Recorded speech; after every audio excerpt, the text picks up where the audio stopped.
A simple thought. Monkeys, that are known to have a developed social life, organize in small groups of several dozen members. The size of each of these groups is limited. In order for them to function, all members of the group need to know each other well. The average size of the group changes from 20 to 50 members. When the number of monkeys in a group passes a certain threshold, the social order crumbles, and the group tends to split into two separate groups. A similar situation can be found amongst humans as well. The invention of language and gossip has helped us shape larger and more stable groups. Sociological research indicates that the maximum natural size of a group of humans is roughly 150 members. Most humans are just incapable of intimately knowing more than 150 people, so even today, the threshold of human organization is around the number of 150 members.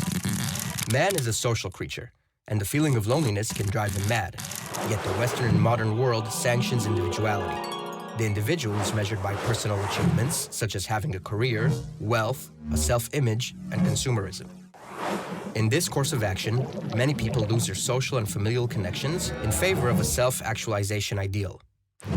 As the social fabric in the Western world weakens, it is not surprising that more and more people define themselves as lonely, and thus, loneliness has become the most common ailment of the modern world.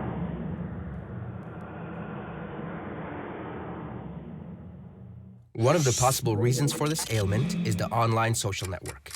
In a world where time is money, in which our surroundings heavily pressure us to achieve more and more, our social life becomes tainted and more demanding than ever before. And then there's technology. Simpler, hopeful, optimistic, ever young. We become addicted to virtual romance, disguised by the social network which supplies an impressive platform that allows us to manage our social life most effectively. However, our fantasies about substitutions are starting to take a toll.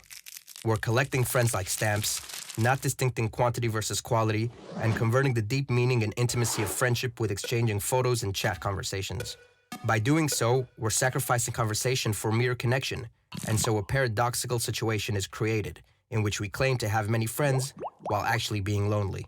So what is the problem in having a conversation? Well, it takes place in real time, and you can't control what you're going to say. And that is the bottom line.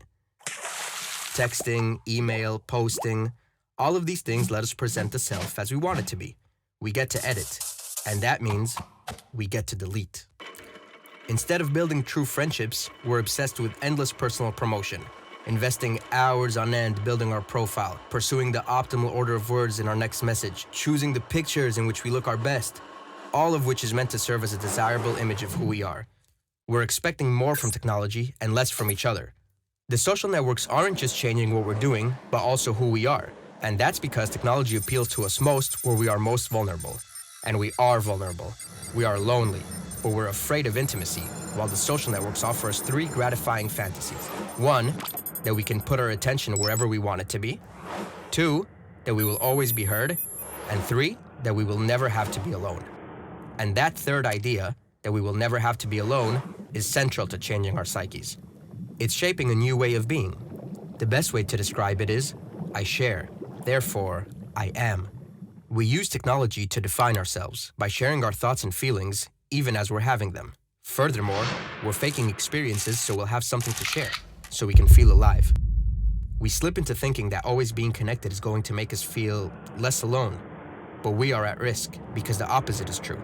If we are not able to be alone, we're only going to know how to be lonely.